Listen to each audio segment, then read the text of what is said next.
Welcome to the Happy Mindset Show, the show that helps you uncover insights, realizations, and lessons learned to help you to live a life that you love. Today's episode is episode number 18, and today's episode title is called What the Feck is a Coach? Today, I'm joined by Amir Karkouti. Amir is a coach to Fortune 500 CEOs. He is the author of numerous books, including Lessons from My Life Coach and Do Nothing to Get Everything. And he's also the owner of a chain of restaurants in San Diego. So thanks for joining us today, Amir. Thank you for having me. I'm excited to see what shows up for us. Cool. So I guess, where did it all begin for you? How did you become a coach and an author? How did you get to where you are today? I guess a little bit of background, I guess.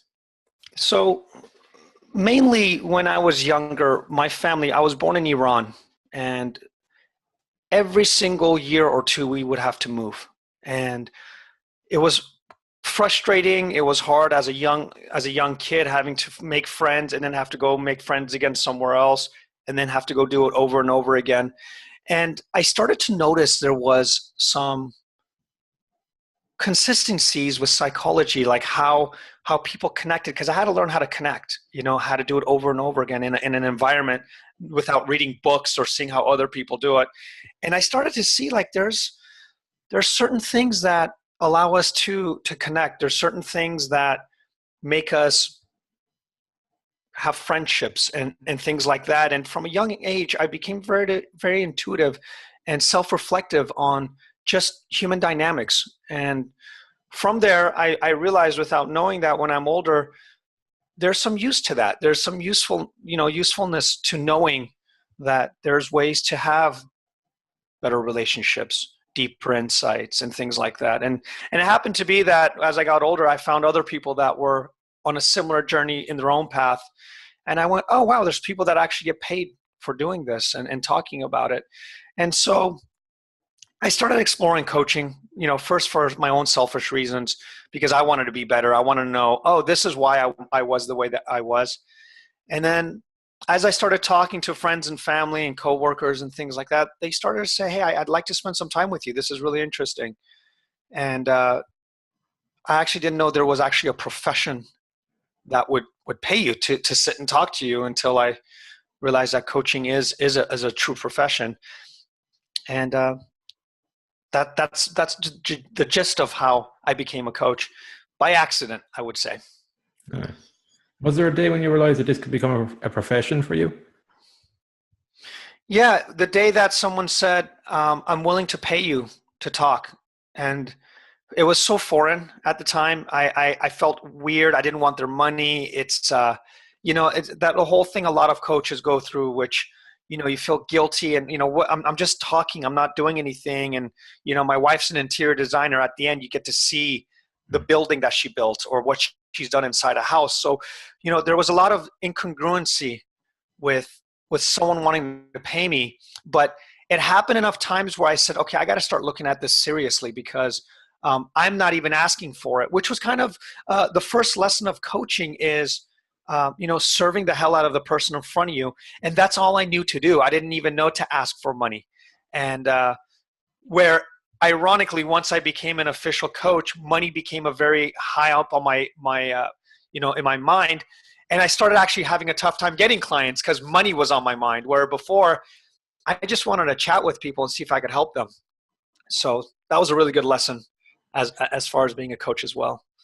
So when you went through that stage where money was on your mind, then how did you snap out of that?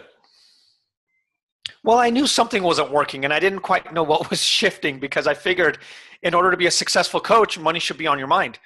And I just kind of had an insight going back into how I originally met with people and how people wanted to pay me. And it was simply by sitting down with them, exploring something, and doing it again. And it was an inverse relationship with money. I served them, and money was a side effect. Whereas after a while, I realized I was using money as a side effect of serving. Like, if I can make this much, then I will help them. If they can see my value, that how much I charge, then they'll see that I'm a really good coach. And because I saw the way that it originally worked and it had nothing to do with money, I I just went back to the roots of how I was helping people. I simply was serving them. And I know this sounds something that we always hear in the coaching community, but I got a firsthand sense of it with spending time with people. Now, one thing that's important, I'm not saying money isn't important. You shouldn't think about money or not. You have to make a living as a coach. However, coaching starts with helping the person. That's how it starts, right?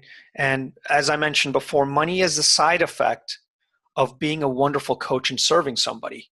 And I still need to get reminded of that, because I get these insecure ideas and thoughts that, I got to make more money or whatever. I make money a thing instead of the person in front of me, which is starting with nothing and seeing how it goes. So having a clear mind. And that's been the most useful thing for me, at least for now. So does it ever go away, those insecure thoughts you'll have around money? That's a good question. It just doesn't matter anymore that I have insecure thinking. It's not so much that I don't have them anymore. It's more like Justin Bieber on the radio. I don't really care for his music, but it doesn't say anything about who I am, what it means, why I'm listening to it. It's just, it's Justin Bieber. All right, I'll wait a couple minutes and something new will show up. That's kind of what I have with insecure thinking now. It's just an annoying radio. It's just an annoying song. I don't have to do anything necessarily about it. I just have insecure thinking about money sometimes.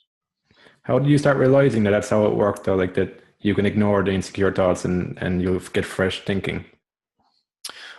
Well, so as we kind of discussed, I used to be an NLP practitioner, and there were times where I would help clients when I was in the worst mood and I had a lot of insecure thinking, and I was still able to help clients. And there were days where I'd wake up and really, really have powerful thoughts about myself, and today I'm going to really smash it. And I'd be with a client and they'd say, yeah, this was not really a good session. I'm really sorry. I don't understand what's happening. And I went, this is really strange. I thought there's a correlation with my state of mind and how I show up. And time again, it was kind of a mixed bag, right? And what I realized for myself is there was a big shift. One time I had a client that came in for NLP, and they actually came in because they wanted relationship problems fixed. So I thought he came in and he said, "Look, Amir, I'm ready to kill myself. I have a family, but I'm getting my insurance in order." And I had no answer. I was terrified, and I was like, "Oh my God, I hope he doesn't do it on my watch, or what?" It was above my pay grade, right? So I decided I'm not going to be a coach in that moment, and I'm just going to be someone that listens.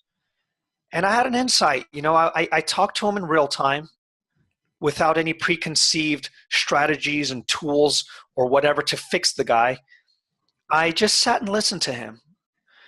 And for about an hour, he mentioned how he has all these voices in his head and how important those voices are. And his voices tell him that he needs to no longer live and that he's not good enough, that, it's his time to leave the earth. And he was just very elaborate with all this. And so I cut him off at some point and I said,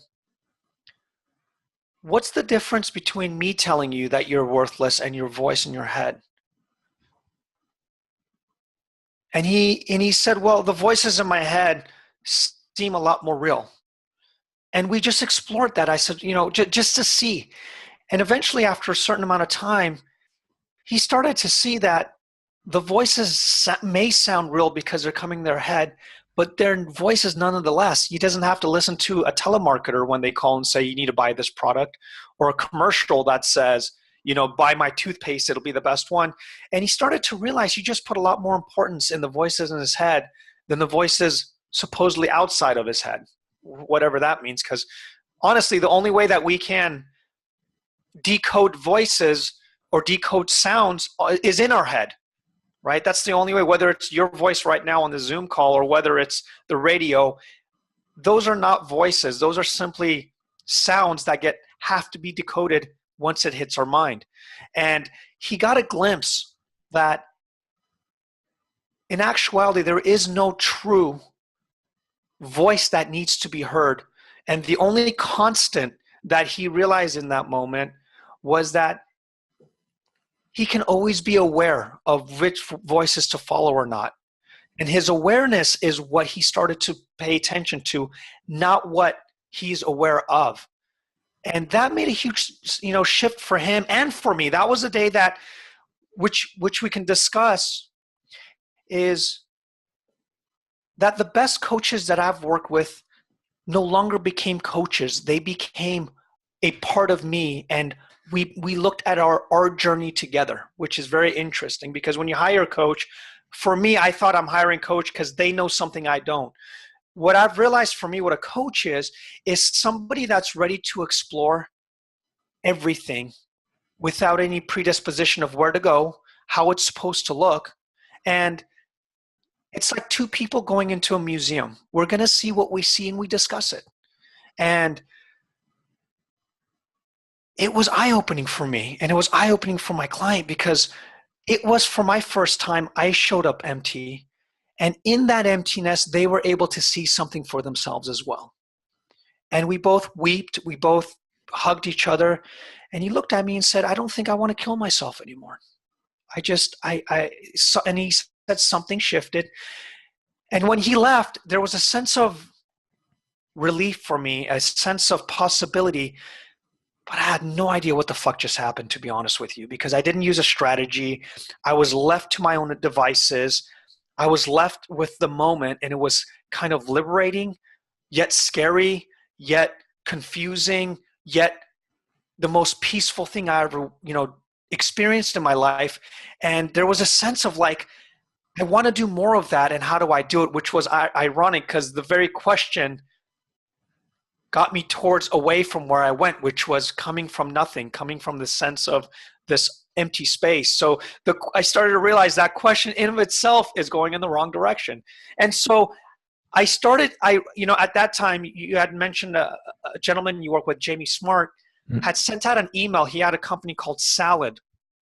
And he sent out an email that said, hey, I found this thing, this paradigm that kind of looks towards where well-being comes from, where clarity comes from, and I may be selling my business, and I may be going in that direction. Now that baffled me, because he was in the same journey as me. He was an NLP practitioner, a really high-level one, someone I followed that kind of had an almost exact insight that I did around the same time. So I said, I'm going to see where he's going, and he just happened to elaborate better than I did what I was going through. And he mentioned a gentleman by the name of Michael Neal and the 3 principles. And the next thing I know, I went, this is it. This is what I experienced. And they just put it eloquently into words. What do the 3 principles mean to you there what actually resonated with them when you came across the 3 principles? You had some bit of a label. How did you know that this was what described what went on before that? So the 3 principles in of themselves, it's mind, consciousness, and thought, means absolutely nothing to me. Means absolutely nothing. Matter of fact, the more you look into those words, it's kind of like if you tell me what's an insight and you go into the dictionary to look up the word insight, that doesn't necessarily get you an insight. It just gives you a description of what an insight may look like. But what it looks like and how you experience it are 2 different things, as you may probably already know. The fundamental thing about the 3 principles is it explains how we experience life. That's it. That's basically what it is. And knowing simply how life is, how it arises in consciousness, and how every single thing that we experience is simply a thought taking form. And it makes sense that when you feel a thought that doesn't feel good, or a thought that doesn't look good in your mind, maybe a fight with your wife, or maybe you may be losing a job, is going to have a certain feeling in your body, versus one that's about you walking on the beach and having a good time with your friends, has a different feeling. And that not one certain state of mind is better than another. It's simply a state of mind that's natural, that's supposed to happen with somebody that has the capacity to think. It gives you the freedom to have any single experience and know you're okay because you're not that experienced. You're just experiencing it in consciousness. So, and that was even more headier than you have to know. The simple thing you have to know is if you're alive, you will experience. And in that experience, you will have a multitude of experiences. And every experience, whether it's good, bad, hurtful, angry, jealous, is made from the same transient energy as another one. And that alone did something for me. It gave me a very big shift that actually connected the pieces with the person, with looking back with my clients before I knew the 3 principles. Well, of course, if someone comes in with a lot of thinking around their family and their job, even thinking about suicidal ideation, that you're going to feel a certain way. Of course you are. And, looking back in that conversation, there were moments where me and that specific client when we're having a real-time conversation, we would laugh. And he'd kind of forget his suicidal thinking. And I could see him go, oh, right, we have to go back to the suicide thought. And then I could see his body shift. And I went, wow, that's so interesting. Because he wasn't suicidal when he didn't have a suicidal thinking. And that was something that it was a very brief glimpse I got when we had discussion. But I went, that's it. When you're not in the thinking you're in that's bothering you, you're not really bothered. And when you get back into it, we're bothered. That made a lot of sense for me. And that made a lot of sense too when I would work with someone and I was not really feeling good, but when I connected with the person and my state of mind mattered less, whether I was in a good mood or bad mood, and I was simply in front of the person, things would shift. And what I didn't know is I would look back and go, well, if it shifted, certainly my state of mind must have had a factor in it. Certainly because I was in a low level, must have had a factor in it. But a lot of times it wasn't that my state of mind had a factor in it. It's the level of engagement I had in that particular state of mind that had a tremendous factor in it. And so I've just realized that the best way to do life is to live it. And the less I'm in life and the more I'm in thinking, the less I can experience life as it's supposed to unfold. And for you, how is life supposed to unfold? I guess. The way it's supposed to unfold is not up to me. It unfolds without me having to do anything. The same way as it's like asking, well, how do you wake up in the morning? I don't wake up. It wakes itself up. I wake up and in the same way with sleeping, I don't have much to do with sleeping. When my eyes close and I'm in a dream, the only time I know in retrospect is once I'm woken up, right? Or once it wakes me up. And in the same way, life unfolds as it does. Now, we think in retrospect, that was a good decision. That wasn't a good decision. Ooh, that was a big insight. As we're having life unfold, we don't know any of that. And so it's kind of funny to me now when we put so much emphasis on what the future should look like, when in reality, all the good things that has happened, all the bad things, all the amazing synchronicities, we couldn't have imagined, but we can see its importance just simply in retrospect, which gives us a lot of freedom to live in this moment, which gives us a lot of freedom once we realize that as we are talking, Dennis, in this moment, life is just simply being created. It's being created right in this moment. So what a strange thing to limit it to, well, this is how it should go. This is what it's supposed to look like, which is ironic because I wrote a book called Lessons from My Coach. And one of the things I used to, and a lot's changed since that book. One of the things is looking for kings and queens, right? That was the thing that I really looked at. But while I was looking and creating kings and queens, I missed so many other gifts princesses and the child inside and the person that's recovering from drug and alcohol that I'm working with now that are angels, but I missed that because I was looking for something that I made up, right? And so now any conversation has the possibility of being the most amazing conversation possible. Any connection could be the most important connection in this moment by simply allowing myself to open up to that possibility without giving it a label, giving it a meaning, giving it whatever it is. Because as life unfolds, it gives us the meaning it needs to. And it's a different conversation at that point. What do you think about meaning? Like, I've seen that in my own life, when I attach meaning where there isn't, I get into trouble. How do you approach, I suppose, the meanings that we have attached to things? So I work at a recovery center. I don't have a background in recovery. I'm not a recovering addict, or I'm not a therapist or counselor. The first day I went to the group, they just literally threw me in and said, here's your group. And I mean, there's a little bit more background because what had happened is I spoke to one of the therapists about what we're talking about, and he had an insight, and he said, can you do what you did with me in my recovery group? So I had an in, right?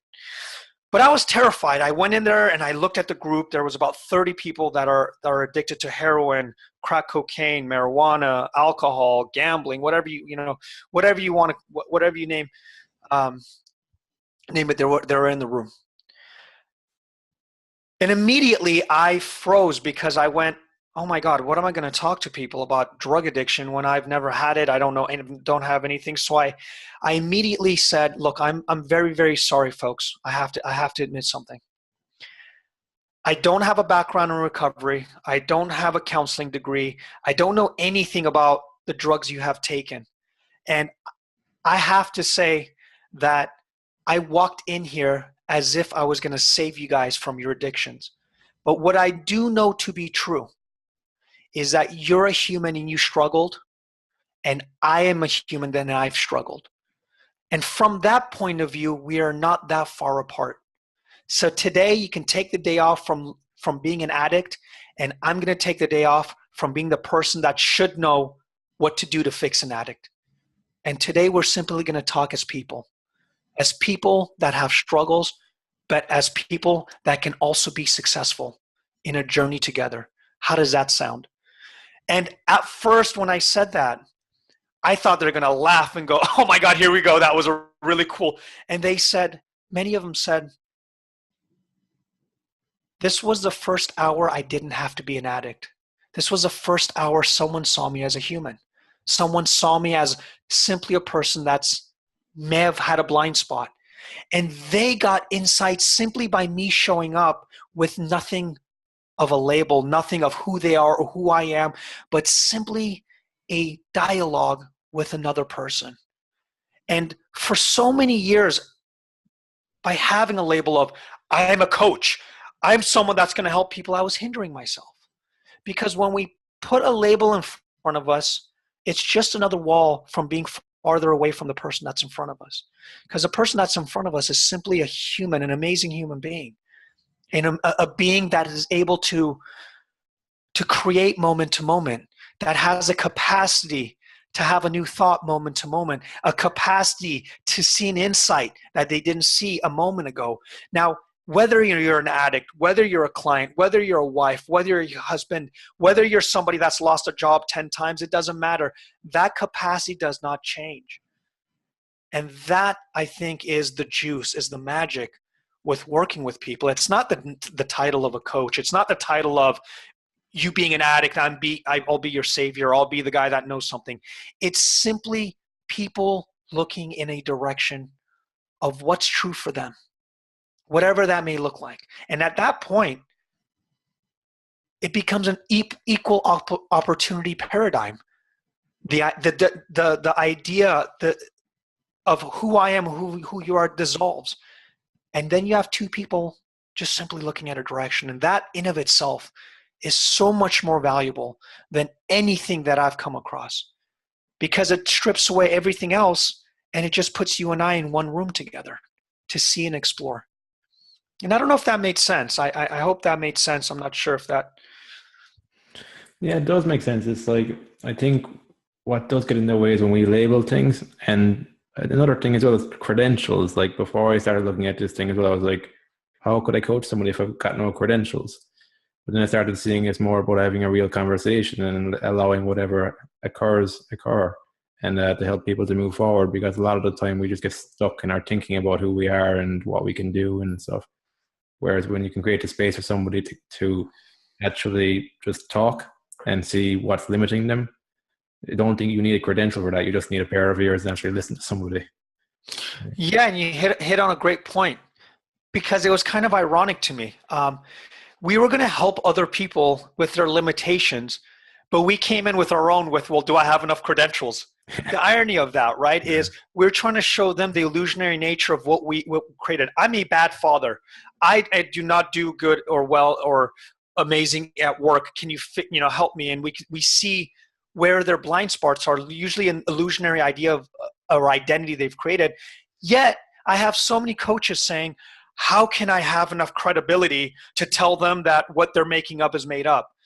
In other words, they're saying, how can you fix my made up illusion and make it better so I can tell them that their illusion is not that true?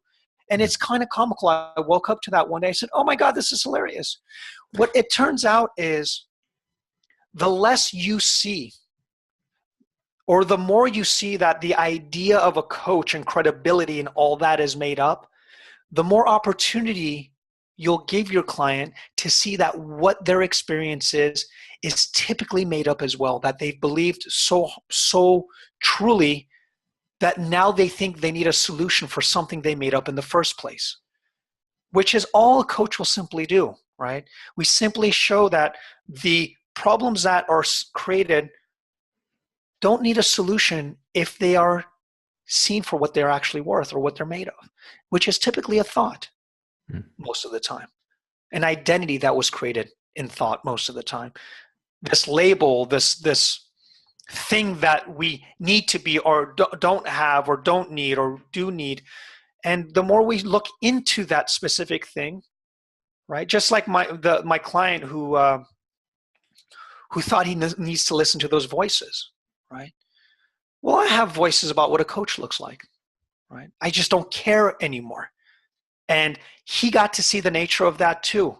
Now, to bring this story full circle with that client, months later, I asked him, well, how are you doing?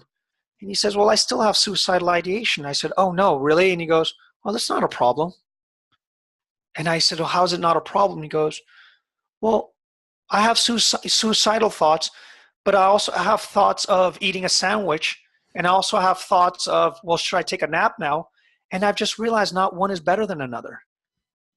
And he got to see the illusionary nature that he was giving importance to something called suicidal ideation. Whereas if he came to me for, you know what, Amir, I have a lot of thinking about a ham sandwich.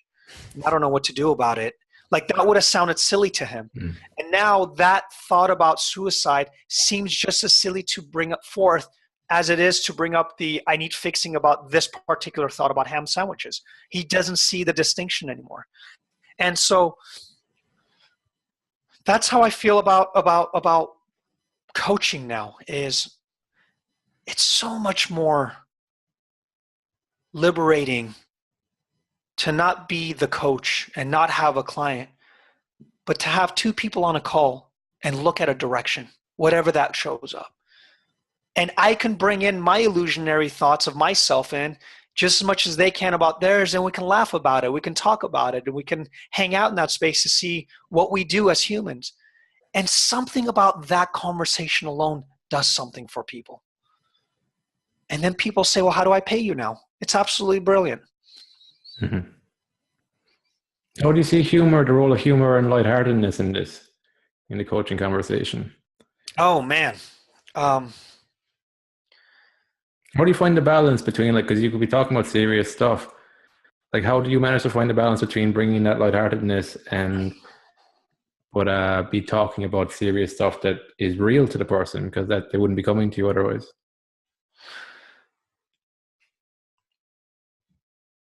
Seeing how illusionary that real thing looked like a moment ago typically lends people to laugh hysterically, which I don't know if God had a sixth sense of humor and he likes to put, us into these situations where they look extremely tough.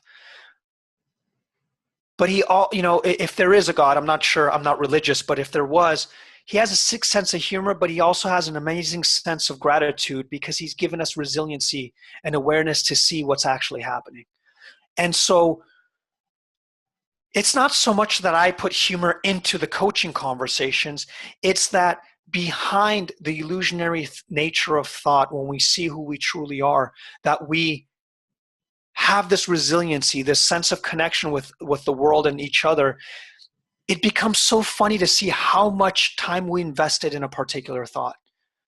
It really does. When we look back and we go, I have a fight with my wife, and an hour later I go, oh my God, I said some really bad stuff. And I go back and say, honey, you're not as bad as I thought. Sorry. And we can laugh about it at lunch, or we go back and have dinner. It's comical. It's liberating. Liberation to me is funny. Liberation of the idea of ourselves and what we do to survive and to show up in the world is so much easier than we think. And it's funny. Something about that is funny. And time again, when I do coaching conversations with clients and we come in with a deep problem that we need to resolve, and in an hour later, that problem looks so different. We laugh about how much time we invested in that identity and that thought and that worldview that an hour ago looked so important. When we see that it loosens the grip, when that grip gets loosened with that particular thought we had an hour ago, there's a sense of relief. There's a sense of a belly laugh that comes out. That's so natural for us, like a child that is frustrated about something and then he's able to open up the box and he starts to laugh like it was the most amazing thing. That's our childlike nature comes out for us. And that to me is the essence of who we are, is there's so much comedy and so much laughter and freedom that when we get there, we see it. When we get there, we see it. So it's not, well, how do you put comedy into something that's serious? Well, I don't.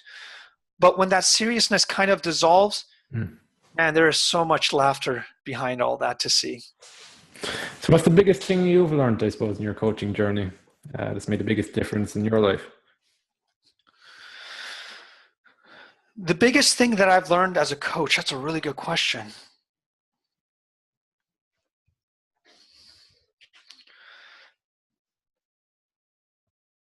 That the less I concern myself with what I am and the more I'm in life, things show up as they need to. Now, that doesn't always happen because I am a person that has thinking and superstitious thinking and ideas of the world. And, it's easier said on a Zoom call right now until I hang up and me and my wife get into a fight or my daughter does something and I get, in my head. But being self-reflective of the nature of life in of itself does something. And so the biggest gift I've gotten from being a coach is being in that self-reflective nature of dialogue, seeing who we truly are and looking in that direction, however it looks, wherever it leads us. Something about the actual inquiry in of itself is useful, right? Now, what I used to think is that the answer after that is useful, but we're starting to see it's not necessarily the answer because an answer always changes. 1 minute you get an insight and takes you to a direction, another insight takes you to another. But what's always true is that we have the capability of an insight. So that's a constant. What's always true is I have the capability of being self-reflective and having an inquiring mind. That's always true. What's always true is I have the capacity to see something new, a new thought. That's always true. So I put my money on what's always true now. What's not always true is a certain answer. What's not always true is if my state of mind needs to be is going to be positive or negative. What's not always true, that I'm always going to have clarity. That, lack of clarity is also part of the game. That isn't true, but a lot of people put their money onto that. How can I have a better state of mind? How can I see something clear? How can they? It's a very solution-based process. A lot of coaching is a solution-based process, and behind that solution is the possibility of an infinite ways of seeing life. That I know is true. So when I spend time with my clients, that's where I point to. Don't worry about the solution, because the solution will change, but you have the capacity of seeing it a certain way at any time, in infinite ways. And so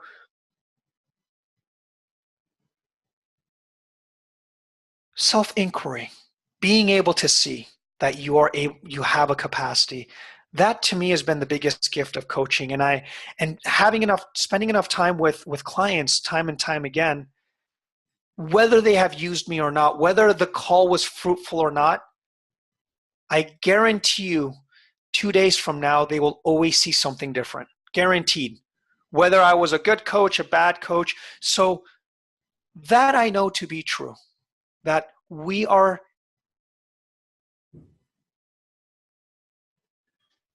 animals, human beings, with a capacity beyond what we think. That I know to be true. And from that space, anything is possible. Truly, anything is possible. You said human spirit, I think. Yeah, there's a lot of. Yeah, there you go. In the human spirit. Yeah. But the writing, actually, I want to touch on, because you're an author of a numerous books. So, like, how did you get into writing? Was it something you always wanted to do, or was it a medium you found useful to get your message out? Well, at a young age, I was told English was my third language. And I was told I'm always going to have difficulty writing, because my translation would go from Farsi first and then to German at the time and then English. So it was really scrambled.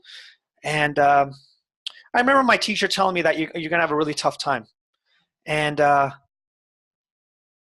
looking back, I just didn't buy into that. I just didn't know that was something that was important to really value. Like we're talking about, that idea that I wasn't going to be a good writer just didn't make sense to me. I was too dumb to take that into account. So I'm not a musician. I like dancing, but something about writing was very meditative for me. I started to write for my own self. And next thing I know, a chapter turned into a page turned into a chapter turned into 2 chapters. Looking back, when I wrote, I said, wow, I just wrote a book. That's what happened with Lessons from My Coach. I spent time with my coach, Rich Litvin, and I just took notes about my time with him. And every night I would reflect on something that he said and what my learnings were from it. And I remember my wife saying, wow, this could be a great book.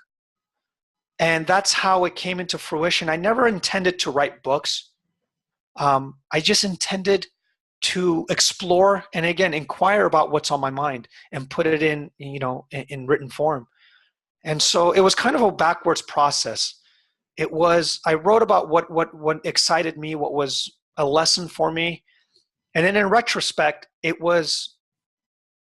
turned into something called a book. So was it kind of like you're writing as reflections, a way to reflect on what you were learning? Is it, because I know with learning, when you write stuff down, it helps solidify what you're learning. That's a good technique as a learner. But it sounds there that you were doing it as like a way to reflect on the sessions afterwards, rather than it being you taking notes about how to do stuff.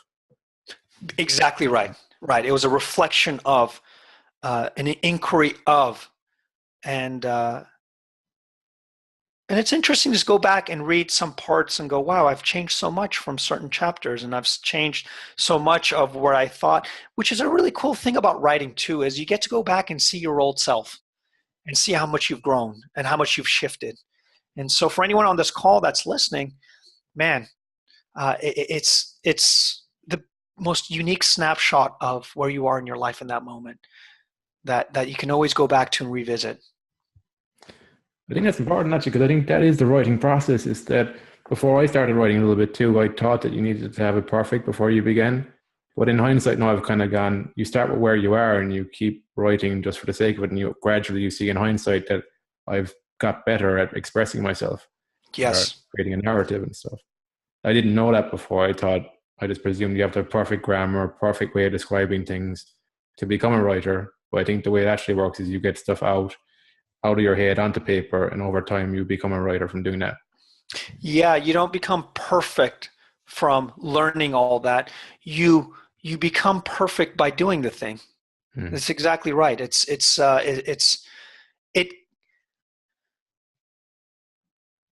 You know, the biggest thing I will tell you is so many people tell me, so you've written 5 or 6 books. I don't remember how many, but you know, what did you first do? What programs did you use, and what editing software? Who's your editor? And I just went, man, you have a lot of thinking around simply writing. Like, I just got on a keyboard and I said, honey, give me an hour. I'm going to type something. And people would say, well, what about if you have writer's block? And I go, if I have writer's block, I have writer's block. What do you want me to do? I don't write. Like, it's really that simple. It's not writer's block for me. It's, oh, I don't have much to say right now. I'll say something tomorrow. Actually, Seth Godin talked about that too. He was like, I never get talker's block, so why should I get writer's block? Exactly, right. Right.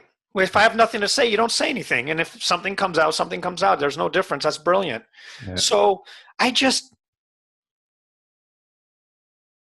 you know, that extends to my life. I just do shit in life. Some things work, some things don't. And I get to start over again every single time I open my eyes every morning. What a gift.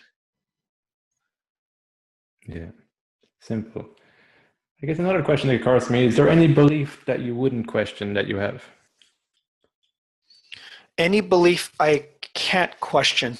Yeah, you wouldn't question. The only belief that I think I can't question is that belief in of itself. That, you know, in my life, in my short life of being 39 years old, I have constantly been fooled by a particular thought and a particular belief enough times to not put too much money on any belief. So I may have a belief that's very strong and opinionated right now, but I just don't put a lot of money into that anymore. I used to. You know, whether it's an idea or a paradigm, but because what I've realized and discovered is that the thing that I think is real, whatever that is, whether it's a philosophical paradigm or an idea, in of itself is simply an idea about whatever it is. It's not the essence. If I, for example, of who I am, if we go back to who I truly am, no amount of words will ever be able to describe who I truly am. Words were not designed for that kind of self-reflection. If we look back in history, words were a survival mechanism, a way to communicate, to say there's danger over there. You know, our evolution of being self-reflective came a lot later. Unfortunately, our language didn't evolve with what we are able to be self-reflective of. So language is very useful, but it doesn't go to the core of who we are. That's something that's outside of the bounds of language. And that's why music, art, certain just being in nature gives us a connection that no amount of words will ever will do justice to. Yeah, that's true. So then, just to finish up, you have a favorite book that would have impacted you in some way in your journey? Anything that stands out? Yeah, there's a couple that I would say.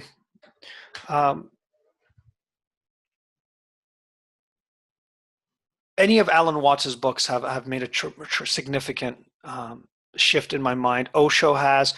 No, not one book in particular. Wealth Warrior by Steve Chandler was a huge one as far as coaching, as far as my ideas about money. My most recent book that I really enjoy is More Than Allegory by Bernardo Kastrup. That's been really, really amazing. What's that book about? He's a scientist that had an enlightenment experience in a sense, and he's able to corroborate his scientific findings with his metaphysical ideas about how life works. And so it's actually very three principles-esque, Yeah, but from a sounds like it. scientific point of view. It's very fascinating. He's got a lot of stuff on YouTube. You can find him, Bernardo Kastrup. And my latest book that I really, really like, that I'm reading right now as of this moment, is, let me tell you right now, it's Luminous Life by, who's it by? Lieberman, Jacob Lieberman. Luminous Life by Jacob Lieberman. He's an optometrist whose vision got fixed somehow after having, years of having eye issues and not being able to see. And he kind of became introspective to see how that is possible. So he got into the science of light and things like that. And it's absolutely fascinating. So I would highly recommend that book as well. Sounds interesting. So how would somebody reach out to you or find your material? So my books are on Amazon. If you look up Amir Karkouti on Amazon, you can also go to my website, amirkarkouti.com, and you can contact me there. It'll go directly to me, to my email. And I'm happy to discuss any of this stuff further with people. And I have a lot of YouTube videos as well. You can go on YouTube, put my name there, Amir Karkouti, and you'll see a lot of my videos there as well. Yeah, I like them. I like your videos on YouTube. Some of them are quite funny and they're insightful as well, which I like. So it's good stuff. Thank you so much. No worries. So thanks for taking the time out today, Amir, to explain more about coaching and writing. I think there's a lot of valuable information there for people. So thanks again for taking the time. Thank you so much for having me, man. This was wonderful. Thanks for your wonderful questions as well. No worries. So until next time, have fun and enjoy the process.